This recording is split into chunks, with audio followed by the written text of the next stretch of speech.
MINDIA, Mind of India.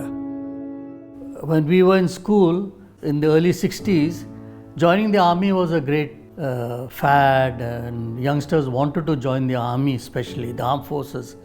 So I also was very keen that since my dad was also in the army, so I also joined.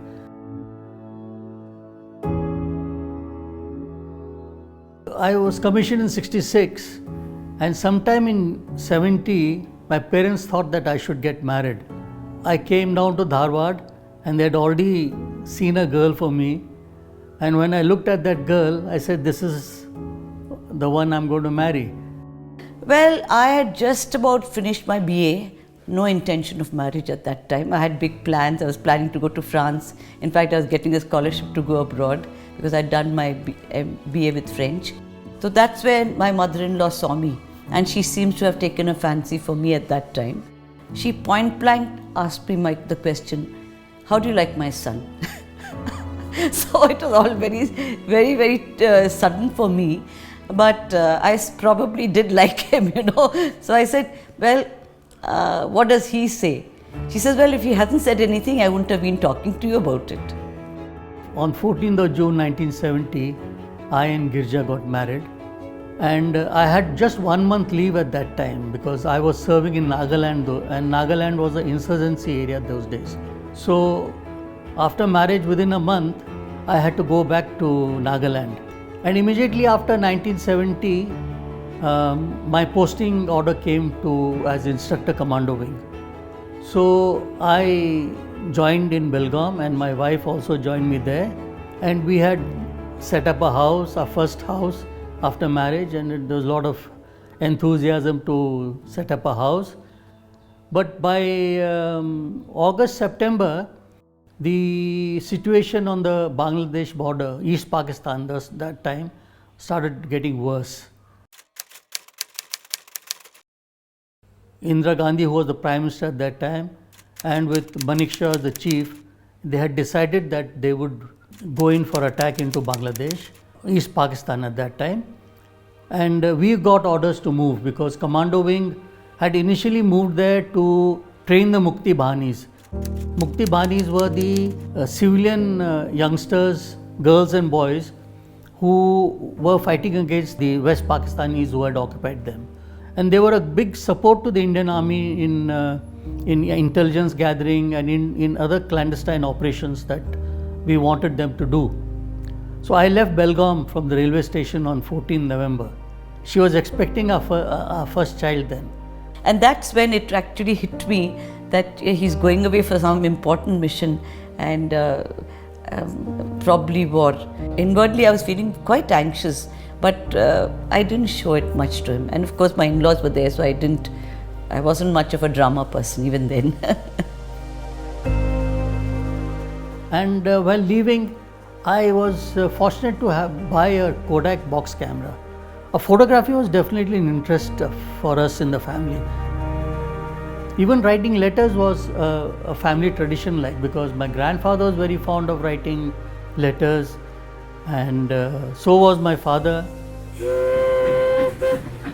So I told her, "Don't worry, I'll definitely write to you practically every day or whenever I'll get a chance." So 14th of November when I reached Miraj, that was my first letter which I wrote to her. And I didn't realize that this girl, this wife of mine, will keep all the letters safely.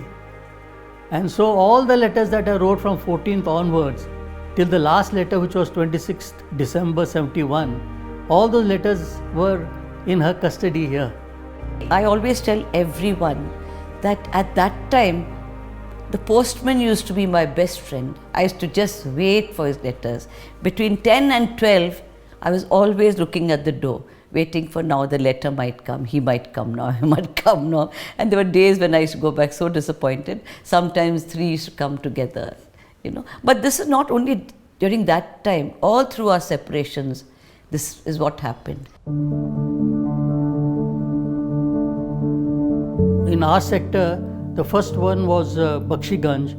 First Marathas were involved in that. They attacked that. Then there was another built-up area called Sherpur, And then third one was Jamalpur, which was a very heavily defended area, and it was also then attacked, and the Pakistani surrendered there. On 10th, 11th, the para brigade was involved in paratrooping the troops into Tangel, and we were also there luckily, and the ground forces also married up with these paratroopers, and they cleared up that whole area, which facilitated our speeding up our move into Dhaka.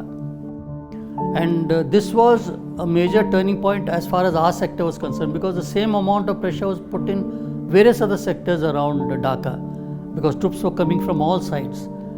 There were about 7 sectors from which the Dhaka was getting encircled.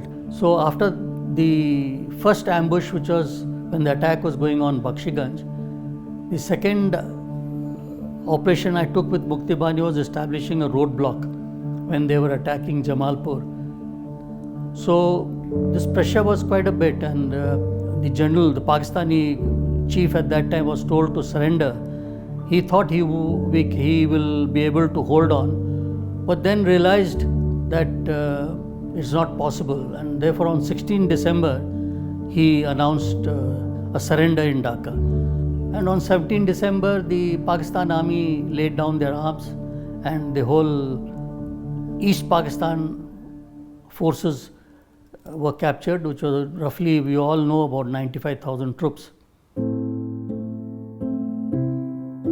So after the war, we had to spend some time in Dhaka, because things were not very clear even for anybody. Mujib Rahman has yet to come into Dhaka, and Mujib was the man who started all this. And so when he arrived, and when he sort of took control of Bangladesh, the independent Bangladesh, then we got orders to move back. So I then moved from Dhaka back to Belgaum in January. Officers whom we had got very friendly with did not come back. They died in war, you know.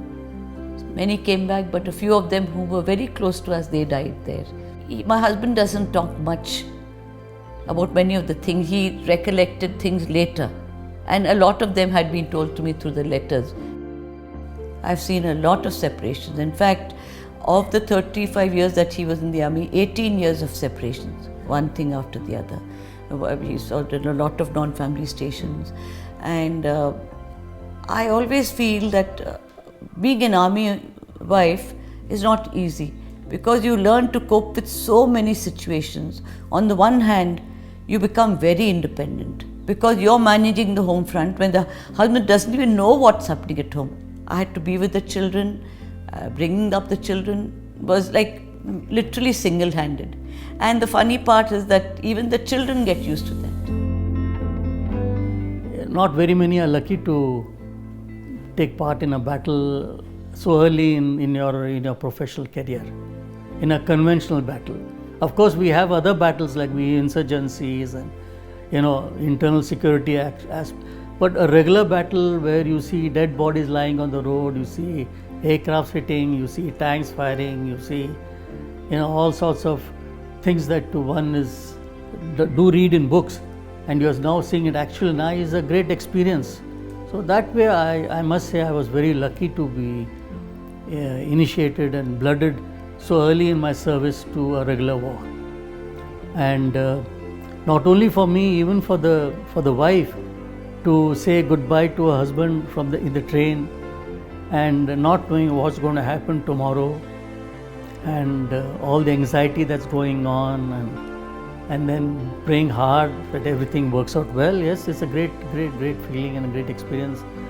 And it's always wonderful to get back from a war zone and get into the arms of your wife and welcome the child also soon after. MINDIA, Mind of India.